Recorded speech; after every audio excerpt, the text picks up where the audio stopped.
Some people stay in bed for days, while some try to push through their workouts in hope the back pain resolves, but sometimes it makes it worse. So, which is actually correct?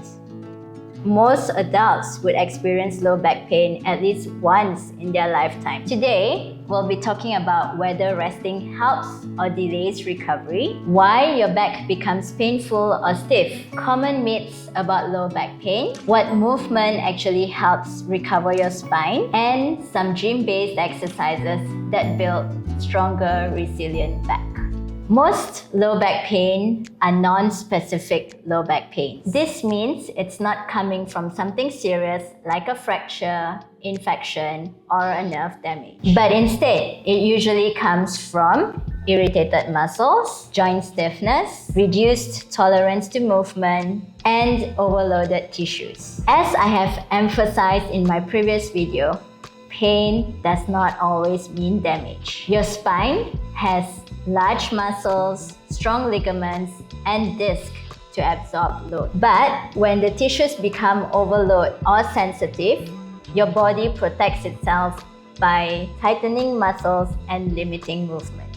A common myth is that if your back hurts, you will need to rest until the pain disappears. Yes, short periods of rest is helpful to calm symptoms during an acute back flare, but prolonged rest actually slows recovery. In most non-specific low back pain researches and clinical guidelines, prolonged rest generally means more than 1 to 2 days of bed rest or significantly reduced activity. So, in practical terms, prolonged rest of staying in bed more than 48 hours, stopping normal daily activities, and avoiding most movement for several days is not recommended. Short rest of few hours to 1 day during acute flare is acceptable. This could mean using comfortable positions to calm pain and reducing heavy activities temporarily.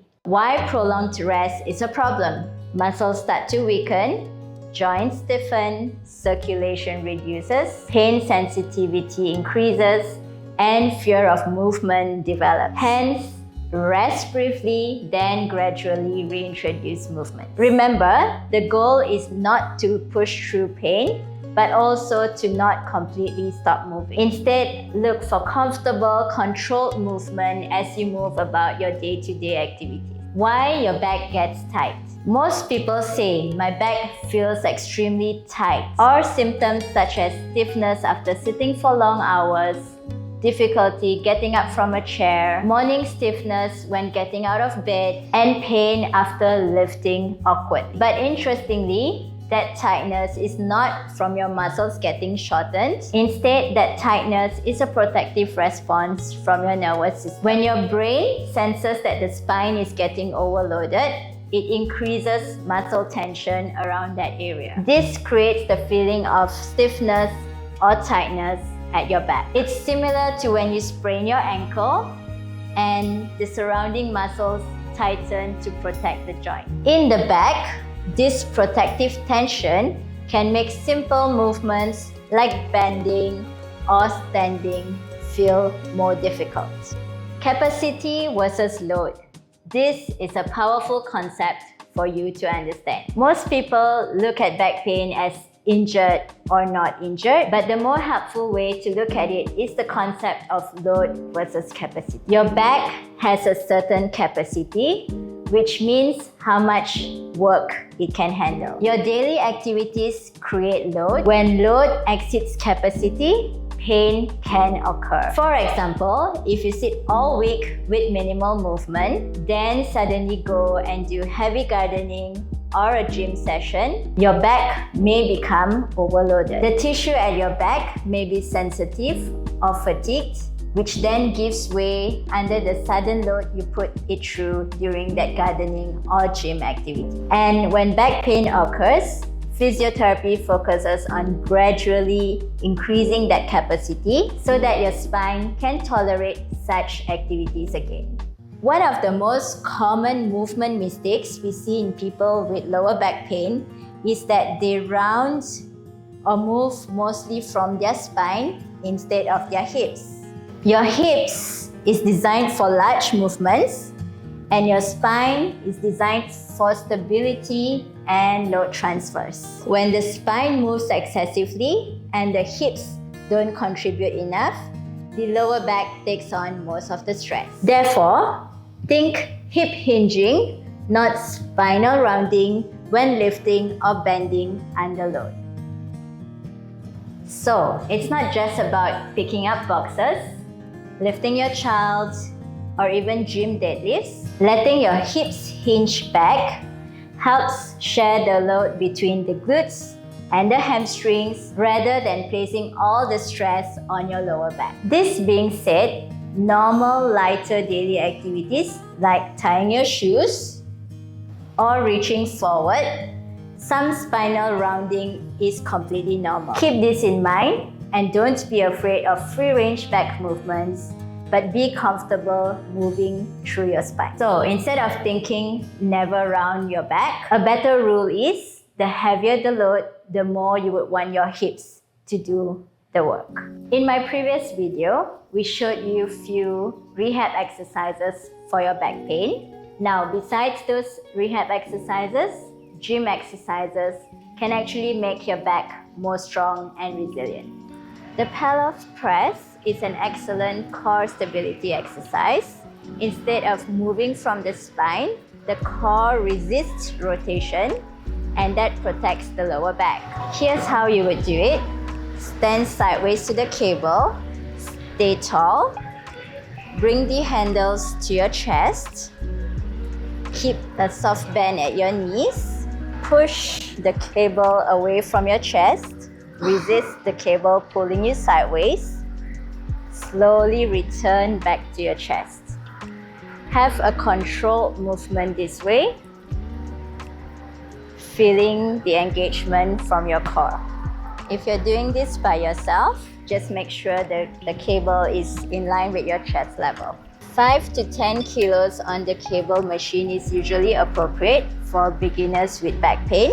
If the cable pulls you sideways or your hip rotates, the weight might be a bit too heavy. The next exercise is called the Romanian deadlift, but we're going to go with light weights. This exercise trains the hip hinge pattern, which is one of the most important movements for protecting your lower back. So stand tall with weights in both hands, shoulder width apart, push your hips backwards, keep a soft bend in the knees, lower the weights along your thighs, stop when you feel a stretch in the hamstrings, and drive your hips forwards back to return.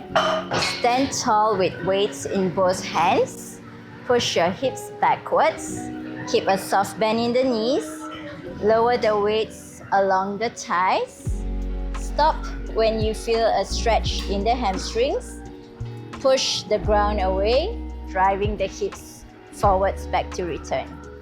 Okay, so again, and back up, and again, and back up. Here are 3 things to take note of. Making sure that you're not rounding from your back like that. So instead, try to keep a neutral spine, pushing the hips back and steadying from your back.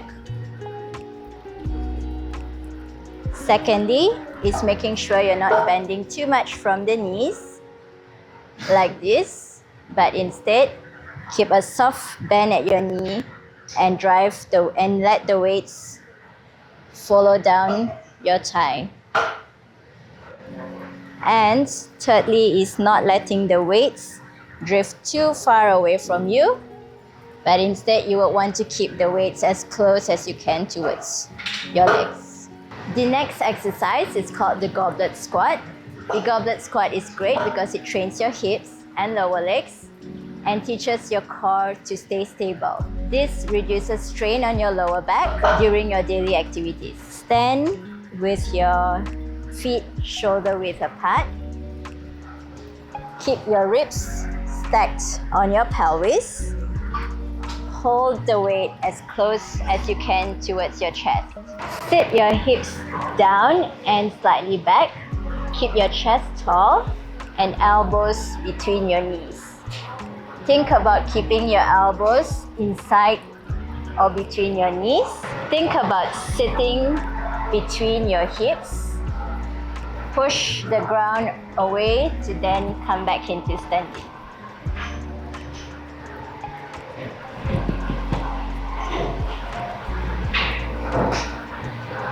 Avoid letting your knees collapse inwards. Instead, you want to keep the knees pushed outwards like that. Also, you do not want to be leaning too far forwards like that. Instead, keep chest up tall that way. And also, do not let the weights drift too far away from your chest, but keep it close to your chest. The last exercise would be the farmer's carry. This builds core endurance, teaching the spine stability while walking with load. So here's how you would do it. Hold appropriate weights, again within the ranges of 8 to 10 kilos each hand. And all you're going to do is you're just going to walk, keeping yourself as steady as you can.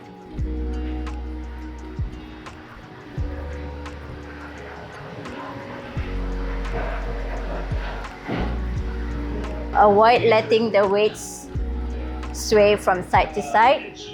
Avoid raising your shoulders up like that while walking.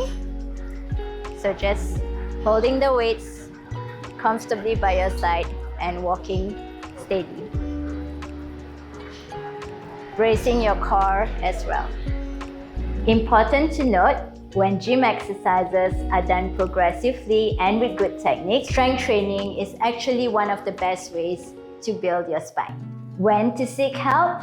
Most low back pain improves with movement and exercises, but you should see a physiotherapist or doctor if you experience persistent numbness or tingling down the legs, significant numbness, severe pain, especially if it's trauma related, or symptoms that do not improve after several weeks. Your back is strong, adaptable, and designed to move. The key is not complete rest, but gradually rebuilding movement, strength, and confidence. With the right approach, most people recover and return to normal activities. I'm Emilia Jacob, physiotherapist at River Physio. Come see us if your back hurts.